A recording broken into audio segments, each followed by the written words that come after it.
The report yesterday, maybe more importantly than anything, it totally exonerates me. There was no collusion.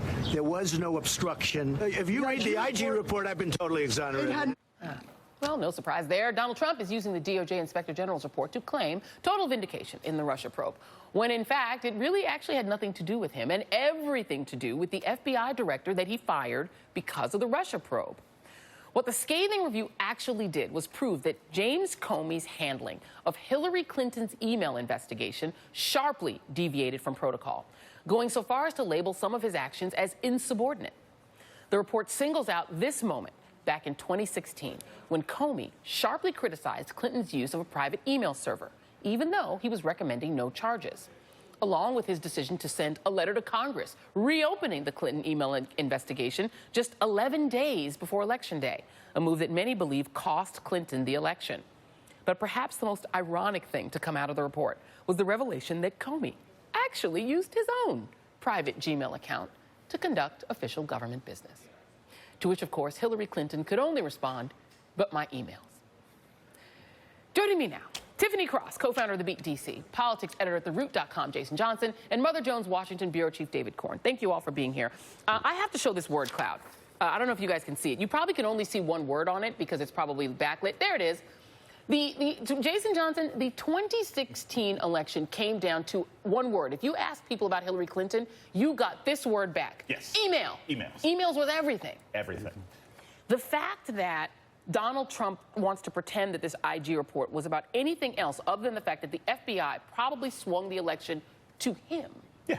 Yeah. It's pretty astonishing. It's astonishing, but here's the thing. We say this sometimes, we're being glib, we're being funny, listen to black women. You know, James Comey didn't want to listen to Loretta Lynch. He didn't want to listen to a black woman who was his boss. His boss. Let's just be honest about it. He came and spoke at Howard and talked about this. Oh, it wasn't political. No, you were pissed that your black woman boss told you to be quiet. He didn't want to do it, and he went out and he swung an election. And I don't care how many times he tries to spin. I don't care how many justifications he comes up with. He affected that election. Everybody knows about the 60-day rule. Everybody knows that what he said before that election was absolutely unnecessary, and he will go down as probably the thing. And I can say this as a political scientist. Every poll, every analysis we showed, everything switched after he made that statement. Right. And that's on him. And everything that happens in this government heading forward is between him, possibly the Russians, and Steve Bannon. And let's play the carelessness. I remember I was here. I think I was sitting in for Chris Matthews that day because we were all waiting to hear what was this announcement going to be. And this is what it was. This was on July 5th of 2016. Although we did not find clear evidence that Secretary Clinton or her colleagues intended to violate laws governing the handling of classified information, there is evidence that they were extremely careless in their handling of very sensitive, highly classified information.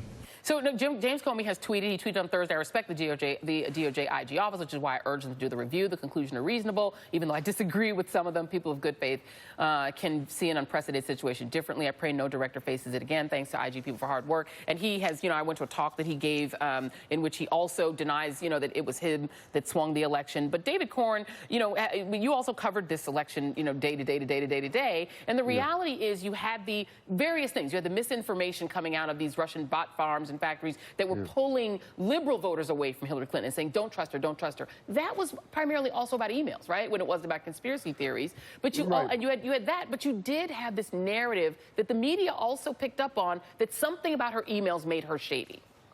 There was that, and I think you can't talk about what Comey did without talking about the fact that the campaign was the target of a Russian information warfare campaign. For the 4 weeks, 3 weeks prior to Comey's telling Congress they were reviving the investigation of her emails, every single day, John Podesta's emails were being leaked out or produced by WikiLeaks as part of a Russian operation stolen by Russian hackers.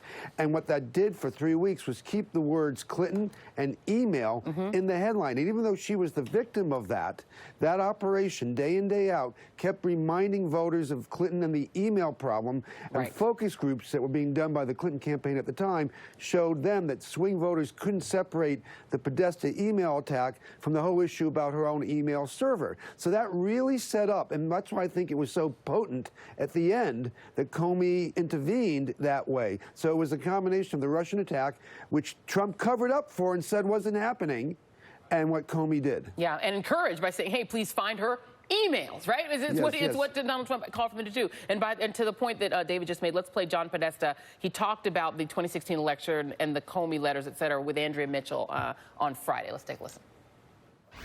I actually do think we would have won if it hadn't been for that letter on October 28th.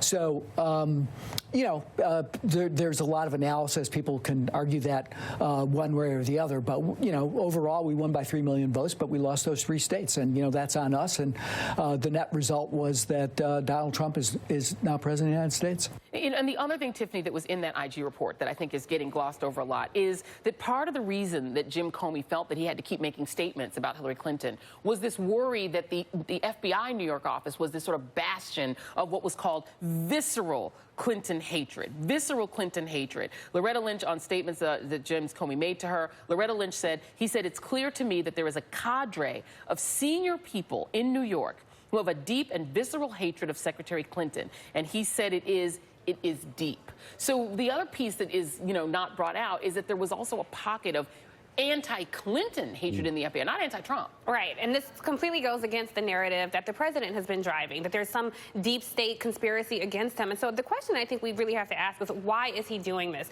So to David's point and to your point, during the election cycle when email was the constant storyline that you heard Hillary Clinton and her emails, which wasn't actually the case. And when you think about it, it's red meat for his base. When they hear things like that, when the MAGA people hear emails in Clinton, they were ready to jump for it. And you have to consider that they're not necessarily reading papers, right? They're watching the 24-hour news cycle, Fox News.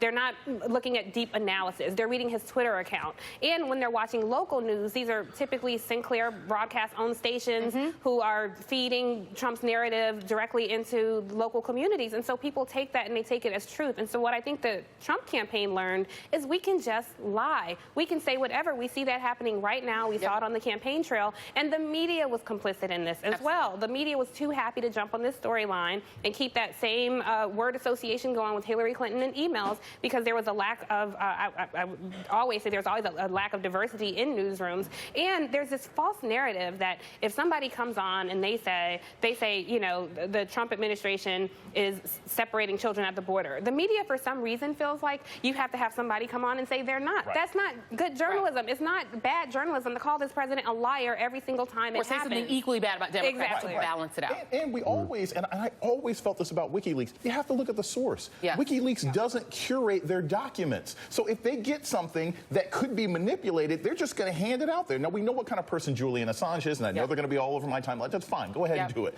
But at the end of the day, there needed to be more skepticism on the part of many press outlets. It's like, can we trust these guys? Right. Can we trust what WikiLeaks is putting out there? Why are they putting this out there? It seems to be coordinated and synchronized in particular ways. That, I think, is one of the greatest failures of the American press in not questioning how this was being used and why it was being given to them. And David, Clinton Cash got a full birth, in mainstream media. It got excerpted. People took that narrative and ran with it. And at the same time, neither the FBI nor the media brought out the FBI investigation that was happening against the Trump campaign for something pretty serious, which is potential collusion with a foreign power.